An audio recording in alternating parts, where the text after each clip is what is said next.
Right now at 11, Santa Clara County reporting its first case of the Omicron variant. What health leaders are now revealing about the infected patient as the variant continues to spread. Good morning and thanks for joining us for our midday newscast. I'm Marcus Washington. Well, the Bay Area's largest county now confirming its first case of the Omicron variant. We have the latest on how that person is doing and what it could mean for your holiday plans. NBC Bay Area's Kris Sanchez joining us now. So, Kris, what do we need to know now? All right, so Santa Clara County public health officials are going to start talking about this case right now. We are monitoring that in the newsroom, but they say it really was just a matter of time before that fast-spreading Omicron variant was detected here in the Bay Area and here in Santa Clara County in particular. They're doing the introductions right now, and we will be listening in for when they start with the real meat and potatoes of information that we want to know. We're expecting Dr. Clara County any moment, and here she is as she takes off her mask. Let's listen in. Crisp December morning. So I want to share with you updates regarding Omicron here in Santa Clara County. Have two related updates, and then I'm going to turn it over to Dr. Fensterscheib to talk a little bit more about vaccination and boosting. So yesterday we received our first report of a resident of Santa Clara County with the Omicron variant. This person was fully vaccinated but not yet boosted. They first had some symptoms on November 30th, got tested on December 1st, and we received the sequencing results yesterday that confirmed that they have the Omicron variant. They had very mild symptoms which resolved quickly, and they have been isolating at home. This was the person with the Omicron variant had traveled to Florida, most likely where they were exposed, so a community exposure in Florida rather than an international exposure, and then of course came back here, so an imported case, but a domestic imported case. So ever since we first learned about Omicron, we have been anticipating a detection here because our population is large and our population is diverse and our population is mobile. And we have two different ways that we've been looking for to detect Omicron. One, of course, is through isolates from people, as in this case that I just described. And the other is a surveillance system that we have in our sewer sheds. So 4 different sewer sheds in the county. We have samples collected every day and tested. And so that's both to detect the SARS-CoV-2 virus as well as the variants that are emerging. So yesterday we also received results of the first Omicron detection in a sewer shed in our county. So we have 4 sewer sheds where we do this surveillance. The sewer shed with the detection was the sewer shed that serves North County.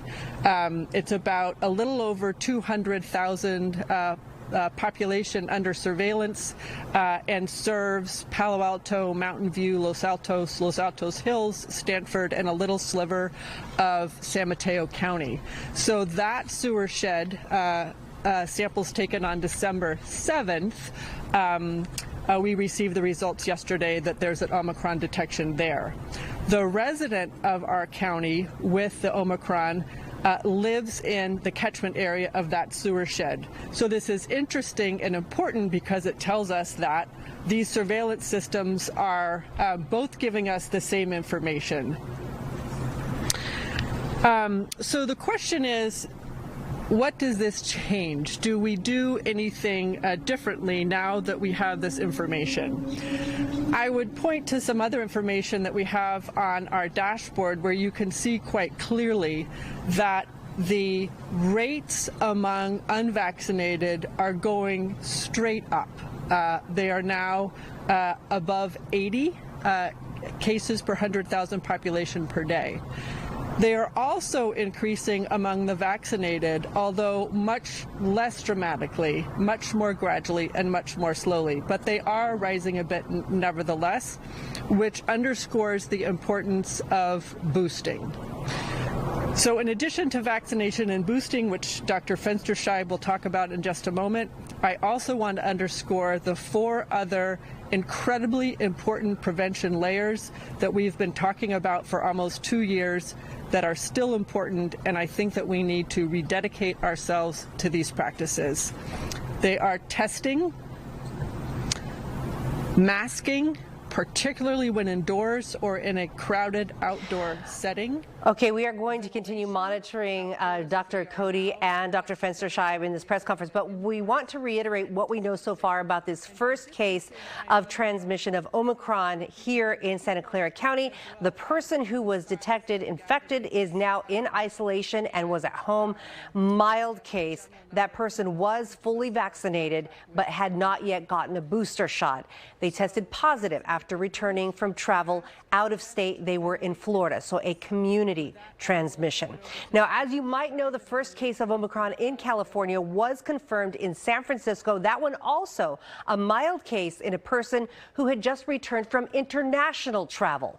There are now, with this case, 14 cases statewide, including that one confirmed in Santa Clara County today. Total COVID infections are up 29% statewide, 37% here in the Bay Area, according to stats by the San Francisco Chronicle. Delta is still the dominant variant, but you heard Dr. Cody say that those cases that are rising are predominantly among unvaccinated people. Now, Bay Area labs are continuing to sequence COVID cases to determine which variant they are. I mentioned that the Santa Clara County patient had not gotten a booster yet. Neither had the person who tested positive in San Francisco, but there's still good reason to get one, because earlier this week, Pfizer announced that their data and that data from an independent lab show that the third dose provided better protection against Omicron than just the first 2 as immunity begins to wane from vaccination. Just yesterday, the FDA made teenagers, 16 and 17-year-olds, also eligible for that booster. So Bay Area public health leaders are encouraging anyone who is eligible for a booster to get one, particularly if you are planning to gather for the holidays. We will continue to watch that press conference with Dr. Cody, and we will post the latest at NBCBayArea.com. All right, good wrap up there, Kris. Thank you.